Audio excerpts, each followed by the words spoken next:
మధ్యతరగతి ప్రజలకు కష్టకాలంలో బంగారం పెద్ద అండ. కానీ ఇప్పుడు బంగారం కొనే పరిస్థితి ఉందా? ఉన్నా బంగారం కొనటం కరెక్టా లేక డిజిటల్ బంగారం బెటరా? ఎల్లప్పుడూ భవిష్యత్ అవసరాల కోసం బంగారాన్ని ఎక్కువగా కొనుగోలు చేస్తాము. కష్టకాలంలో అనేక మందికి బంగారమే సహాయపడుతుంది.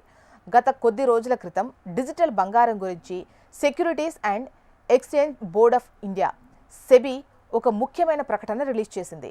ఈ డిజిటల్ గోల్డ్కు భౌతిక బంగారానికి ఎటువంటి సంబంధం లేదని, దానిని తాము నియంత్రించడం లేదని సెబీ పేర్కొంది. ఈ ప్రకటన ప్రజల్లో పెద్ద గందరగోళానికి దారితీసింది. మీరు తప్పు నిర్ణయం తీసుకొని దానిని ప్రభుత్వం వెంటనే క్రమబద్ధీకరించాలి అని కోరడం సరికాదు కదా. నియంత్రణ తీసుకురావాలంటే ప్రభుత్వం వెంటనే చెయ్యలేదు. ముందుగా దానికోసం చట్టం తీసుకురావాలి. భారతదేశంలో ఎవరైనా డిజిటల్గా బంగారం కలిగి ఉండవచ్చా అనే దానిపై అధ్యయనం చేయాలి.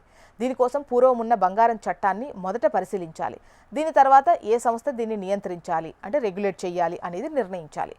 భౌతిక బంగారానికి హాల్మార్క్ ఉంటుంది. అలాగే డిజిటల్ గోల్డ్లో హాల్మార్క్ గల బంగారం ఉంటుందా, దాన్ని ఎవరు పరిశీలిస్తారు, ఎక్కడ నిల్వ చేస్తారు వంటి అంశాలపై నిర్ణయాలు తీసుకోవాలి. ఈ ప్రక్రియ నెమ్మదిగా మాత్రమే సాధ్యమవుతుంది.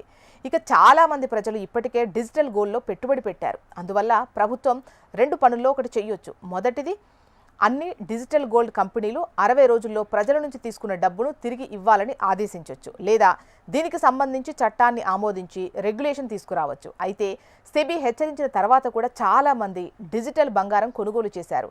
ఇలా తప్పు చేసి తర్వాత ఇబ్బంది పడుతున్నామని బాధపడకూడదు.